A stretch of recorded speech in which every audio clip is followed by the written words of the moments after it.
Welcome back to season 31 of 7-Eleven Junior Hockey Magazine. I'm your host, Gino Reda. Time now for the CJHL Report. The Canadian Junior Hockey League brings together 115 teams in the 9 Junior A leagues involving over 2,500 players from right across the country. Now join us is Pier-Alexandre Poulin, the head coach and general manager of the Quebec AAA Junior Hockey League's Condors du Cégep Beauce-Appalaches, and is also the defending CJHL Coach of the Year winner. Pierre, welcome to the show. Great to have you with us. Thank you very much for having me. Coach of the Year. What did it mean to you when you heard that? Because there are a lot of coaches in the junior ranks from coast to coast in this country. Yeah, I guess it was a special award for me, but for me, it was more like it was more an organization prize. Like it wasn't only me in this organization. We did everything we could to keep our kid active during the pandemic, and without the support of the city, without the support of my school administration, I would have never received that award. So I understand it's a really unique season, that it was like the wins and loss didn't really matter. But at the end of the day, it was a nice word for our organization to start our program. It wasn't the first year we anticipated. That was the first year of our program last year. So we didn't make any money because we didn't have any fan all year. We didn't have a regular season game, but we still decided to provide an opportunity for our kid to stay active. So just to have that little financial support from Bauer and the CJHL was also very nice, very well welcome, and it helped us to build our dressing room. So we have a brand new locker room thanks for that money. So it was a very good prize for our organization and I. That is a nice little perk in a year that was, really so dreadful from right across the board. Where are you guys now? Because I know in different areas across the country, different junior teams are allowed or not allowed to do certain things because of the outbreak. Where are you guys at right now in terms of being able to play or having fans around? Yeah, so right now all the games are suspended until January 19.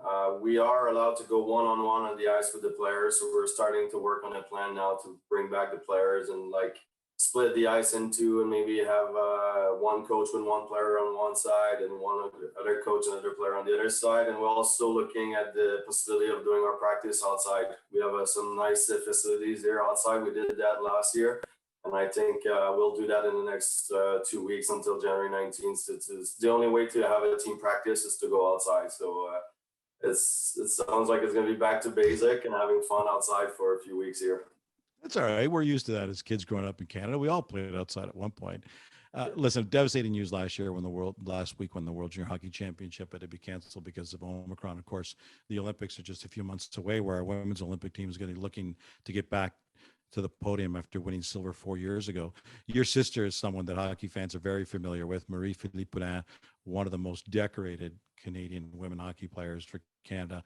What's it been like to see what your sister has been able to do personally, and then for the women's game in general? Yeah, I'm extremely proud of her. I think what really amazed me about her is she had a lot of success early in her career, maybe earlier than we ever thought would happen. You think about Vancouver, she was a 18 years old rookie playing on the fourth line. I was telling my parents that be ready, she might not play a lot, and next thing you know, she scored 2 goals and she's the hero of the gold medal game in Canada. But what really impressed me by her is just, even though after all those success of 2014 in Sochi, she's still the hardest worker in the gym and on the ice. She always wants to improve, and she wants to stay the best. And she does all the little detail that will allow her to be one of the best in the world for many years. Again, I really believe she does all the little detail that would allow her to play for many more years. And even the day she will not be the best offensive player anymore, I still think that she's going to bring so much to the table that she's still going to be a big part of that team moving forward. You mentioned the fact that she's a very detail-oriented person. You are also a very detail-oriented person, and I understand that you secured some sponsorship for some specialized equipment to support individual learning on outdoor ice. Tell me the story behind that.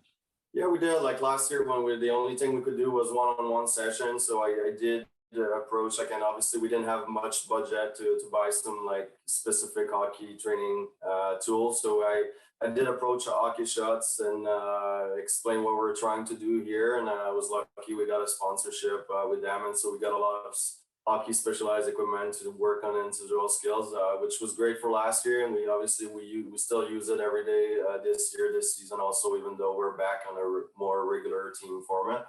So that was a little bit, what happened there last year. I want to ask you about your past and how you got to where you are right now. You actually worked for Hockey Canada from 2013 to 2019 as a manager of school programs. Give me a sense of what you were doing at that point, and is that something that you see yourself getting back into down the road, or is coaching the route that you want to do? Yeah, for the last 6 years, I guess, before I took this job, I was working as manager of school program with Hockey Canada. So I was overseeing all the Hockey Canada Skills Academy across the country. There's about 150 of those. So my job was to develop coaching resource for them, and also organize a 3-day seminar with NHL coaches where all the academy operator would come to Calgary for 3 days, and then we would have NHL coaches and NHL skills coach that would come and teach our academy operator give them new content for the next couple of years. And I was also overseeing the Hockey Canada Sports School, so I would visit those academies for a few days and evaluate the hockey side, making sure the practice was good practice and everything, but also the academic side, which was very important for us. So I would spend a few days and overview the finance part of the program and making sure the billets were taken care of. So that's I was lucky enough to see about 15 of those academies, and I always thought that if I had a chance to start my own program in a school, I would love to do that one day. And I was also coaching in minor hockey on the side while I was working for Hockey Canada. So I still had that passion in mind that I wanted to be a coach full time one day. I was just looking for the right opportunity, and it turns out it was back in my hometown that they were starting a brand new junior A franchise in a school, in a Cégep, which is grade 12, 13 in Quebec here. So I thought it was a good fit, and there wasn't the plan to come back to Quebec. I was really happy back west, but I just thought it was an opportunity I couldn't miss. It was my chance to start a program from the ground and take all the best practice I've seen from all across the country and bring it to my hometown and try to create a top tier junior A program here in a small town, Quebec.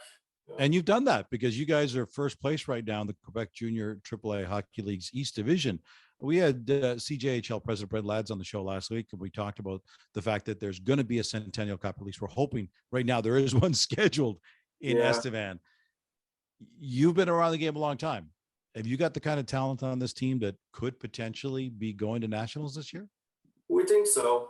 We really built this team for the second year. So last year we knew we would have been around a 500 team, but this year I was lucky enough to bring some really good 20 years old with good experience from major junior hockey. So we feel it's an opportunity for us. There's about 6 to 8 teams that have a chance to win in Quebec. It's really a good year where the balance and every game is a challenge every night. But we believe we're in one of those top teams that have a chance to win. So we're trying to find a way to improve, adding the last piece that we're missing to the puzzle. And we hope that everything fall in place when it comes playoff. But before that, we just hope that we have a chance to play for playoff. It would be such a disappointing end for those kids. Last year was extremely hard for them, and this year we really feel like we have a chance. So it would be nice to have at least an opportunity to compete and see what happens when it comes to playoff. PA, we appreciate you taking the time. Congratulations on all your success, and good luck, and we'll chat again down the road. Thank you very much. Appreciate that. Have a great day. That was Pierre Poulin, the head coach and general manager of the Quebec AAA Junior Hockey League's Condors du Cégep Beauce-Appalaches. And that wraps up this week's CJHL Report, the Canadian Junior Hockey League. Your future is here. Still inside 7-Eleven Junior Hockey Magazine, he won a gold medal with Team Canada at the 2015 World Junior Championship in Montreal and Toronto. Now he's playing for the Florida Panthers. We'll check in with Anthony Duclair in this week's edition of Where Are They Now? You're listening to Canada's only nationally syndicated junior hockey radio show. This is season 31 of 7-Eleven Junior Hockey Magazine. And don't forget, you can listen and subscribe to the complete podcast by checking out any of your favorite podcast platforms.